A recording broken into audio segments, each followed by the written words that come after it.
honored guest if we have any. I was raised by a family of liars, so breaking the ice is often hard for me because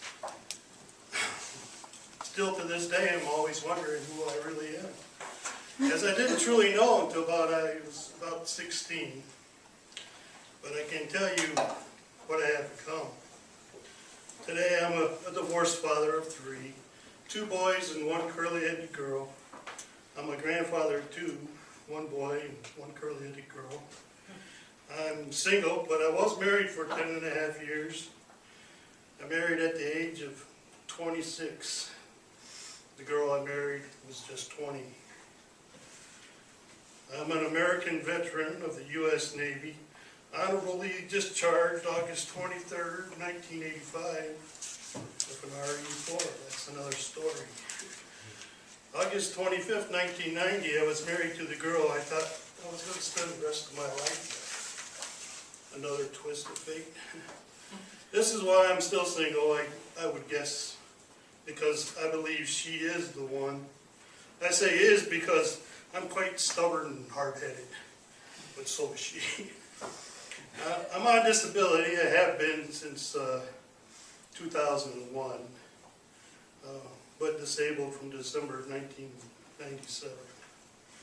This disability was a result of several back injuries, 3 surgeries of back injuries, 1 gallbladder and 1 emergency kidney stone removal, 2 3-centimeter stones. I would have to say that is the most pain I ever felt physically. I have been on a crazy journey ever since my divorce, which became final March 2001. So you're probably still wondering why he said he was raised by a family of liars. Well, because I was. Sure, in their simple minds, they were doing what they thought was best. I'm just still wondering who they thought it was best for. They were confused at my response when I did finally find out who I was. It was not pretty. It was very disheartening for me and probably for my mother as well. But what does a 16-year-old do when he finds out he isn't who he thought he was for 16 years? Oh, I always felt there was a reason for my father's and I's half-assed relationships. On again, off again. Until I found out the truth, then it all stopped.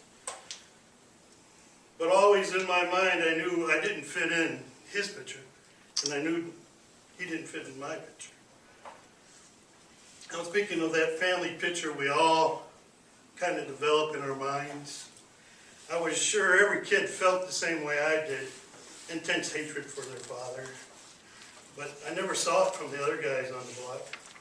I knew growing up, I wished they just had the same feeling that I did, but I wouldn't see this until they reached their teen years, and it always mellowed out real quick for them. The feelings of not belonging grew by leaps and bounds at age 12 and a half. I was almost 13. It began just before my 13th birthday. My grandfather passed away after New Year's Eve break. And a week or 2 before my birthday, they decided to have his funeral. Back then, funerals lasted 5 days because people had to come from East Coast, West Coast. They didn't fly, they drove. I was born on February 4th, 1963, 52 now. Upon returning to school after Christmas break, which ended around January 4th, and then it was extended because of my grandfather's funeral and passing. I returned to school broken and saddened already because my grandfather was my best friend, my father, and my grandfather. I wasn't allowed to attend his funeral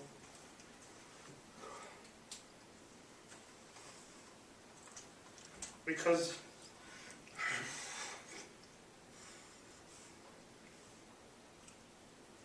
of our love for one another.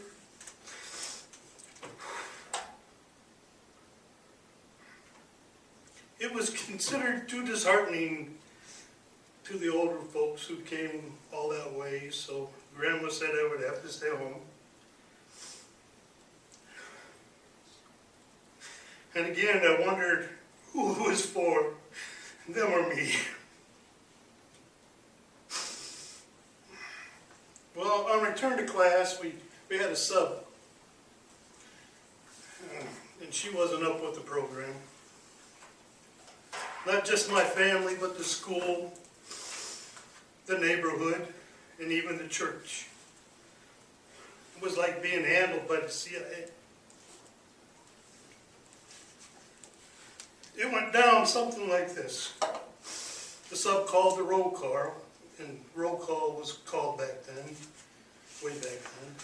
It came down to the last name 4 or 5 times. As I waited for my name to be called, she never called it. So she deduced that someone was lying, and it had to be me because I was the last kid on the list. And for some reason I wasn't raising my hand. Well, she never called my name.